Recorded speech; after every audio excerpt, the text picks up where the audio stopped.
This month's RV newscast will cover the latest RV and travel data news. September 2024 RV production numbers are out, and we'll cover the latest travel data so you can better gauge if it's time to buy, sell, or hold an RV. Later in the news, we'll discuss the latest reporting from some of the larger players in the RV industry and how it affects RV owners. I'm John Marucci. Let's get started with the news. On October 24th, 2024, the RVIA posted the latest RV wholesale shipment data for September 2024. Production decreased slightly compared to the prior year, with 24,595 total RVs shipped in September, down 0.43% from September 2023. September 2024 was the lowest production for any September since before 2016. Travel trailer production increased year over year, with 17,813 shipped in September 2024 versus 16,542 a year ago, a 7.7% increase. Motorhome production, which includes Class A, B, and C motorhomes, witnessed its lowest September since before 2016, with only 2,316 units shipped, down 999 or 30.1% from September 2023. As discussed in detail in prior months' newscasts, motorhome sales continue a free fall, with high-end buyers noticeably absent from the market. Meanwhile, RVs for sale on RVTrader.com have increased since last month, with 113,818 new RVs for sale as of October 30th. This is up by 3,750 units from early October 2024 and down 6,840 units or 5.7% compared to a year ago. Used units increased again, breaking the 74,000 level at 74,131, up from 73,670 when last reported in early October. This time last year, the number of used RVs for sale was right at 61,000. So we have 13,000 more used RVs for sale now than a year ago. One of the biggest stories this year, besides how the high-end market has collapsed, is the significant increase in the number of used RVs for sale. Our model year chart shows new model volumes for 2022 through 2025 since May of last year. As dealers unload the older units, 2022 models, as shown by the blue line, have decreased from 39,100 to 1,574 units. The orange line shows 2023 models going from 93,797 to 6,429 units since late June of 2023. Meanwhile, the red line shows 2024 models on RVTrader.com.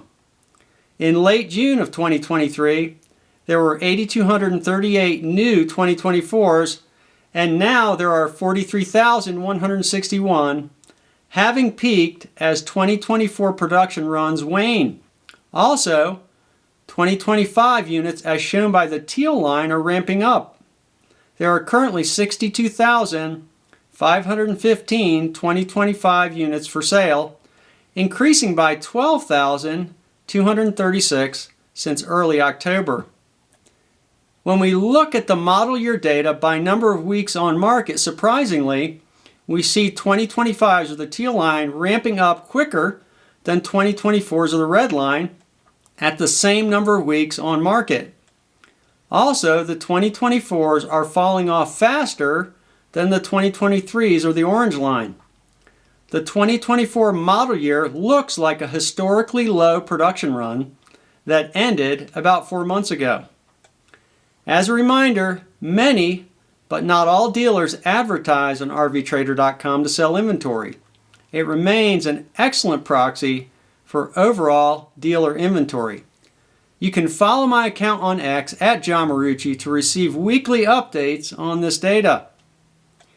For the high-end market, Inventory levels for Colonial Airstream in Millstone Township, New Jersey, the nation's second largest Airstream dealer, show a large recent increase in inventory and a glut of in-stock units. As of October 30th, Colonial currently has 108 new units on the lot for sale, with 9 spoken for. Their order book has increased sharply recently, with 69 units on order and 9 spoken for. In late September, they only had 29 units in their order book, with only 7 spoken for. It seems that Colonial's business is slowly recovering. This chart shows Colonial's inventory over time. This lends insight into the ordering of this large, high-end RV dealer. On a quick side note, we will release several RV Quick Tip videos on YouTube over the next several weeks as short-form videos.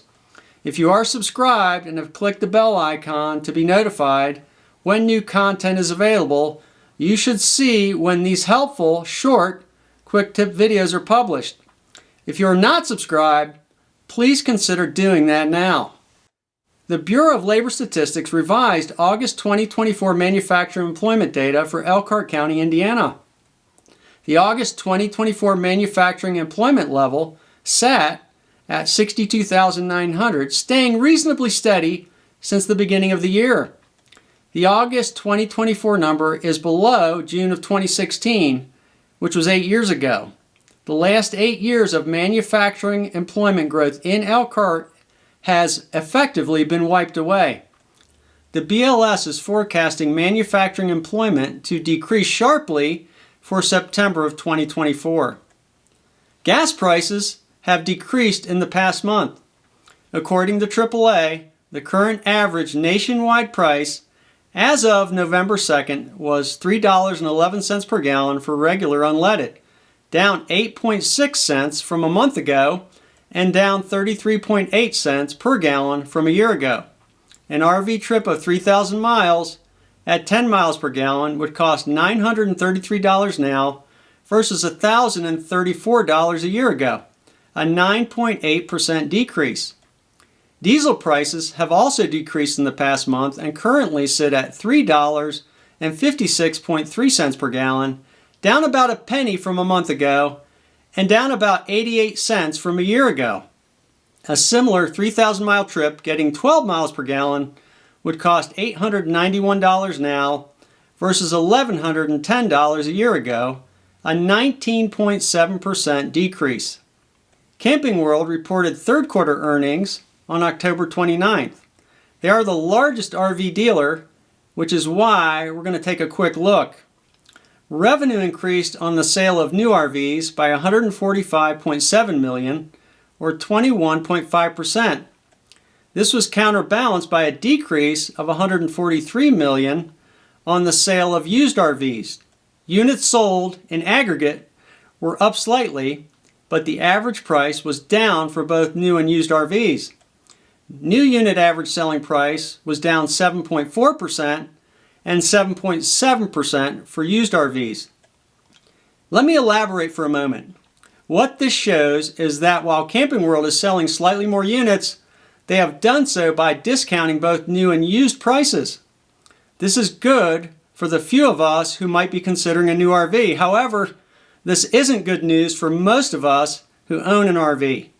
Generally, the price of used RVs is a function of the discounted price of new RVs. So, if a large dealer is discounting new and consequently used RV prices, we who might want to sell our current RVs are now competing with dealers who have lowered prices.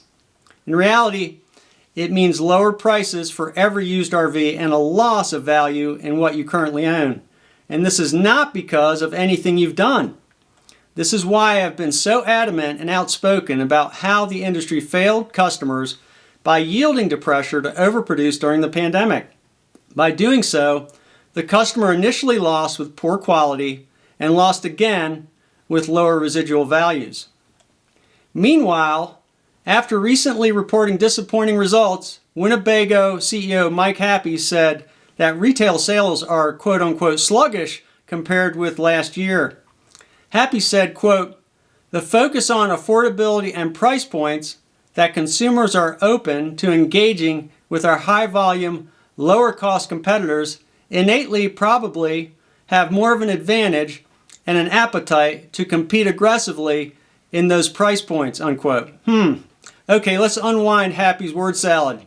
What this means is, number one, customers are focused on cheaper RVs. Secondly, they are engaging more with competing brands who make cheaper RVs. And thirdly, these cheaper brands have an advantage over us and are taking lots of sales from us. Happy also said the market is flooded with elevated discounts and allowances across towable and motorized segments. Also, 2 towable plants were consolidated into one due to challenges they are having selling towables, given that cheaper trailers are sold from other brands. Still, according to CFO Brian Hughes, Winnebago was inefficient while making this change to only one manufacturing plant. The last part of that sentence seems like coverage for some issue they had downsizing to one towable plant. Hughes continues saying that several of their towable RV lines' levels of inventory were managed poorly, lending to write-downs, write-offs, and increased sales incentives to move the inventory to consumers. The company also experienced high warranty expenses because of quality issues with the towable RVs. In summary, if you've shopped Winnebago, you know their travel trailers are a bit nicer and more expensive than the average trailer. This is hurting the company in real ways, as people buying trailers are buying cheaper units from other brands. They are stuck with inventory they have to discount and have, unfortunately, run into quality issues that are causing an increase in warranty expenses.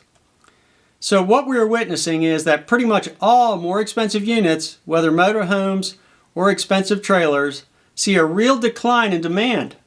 Only cheaper units seem to be attracting buyers. Every month, it seems more bad news is coming out of the RV industry. We're certainly on the backside of an asset overproduction bubble, and most of us holding RVs are being burnt because of this. To understand more about the financial impacts of RV ownership, we put out a great video this past September that gets into the details of this. In my opinion, it isn't a good time to sell or buy an RV, so we continue to hold and maintain what we have, even though industry missteps are negatively impacting residual values. Okay, that'll do it for this newscast. Please click the like button, remember to subscribe, and hit the bell icon if you haven't already.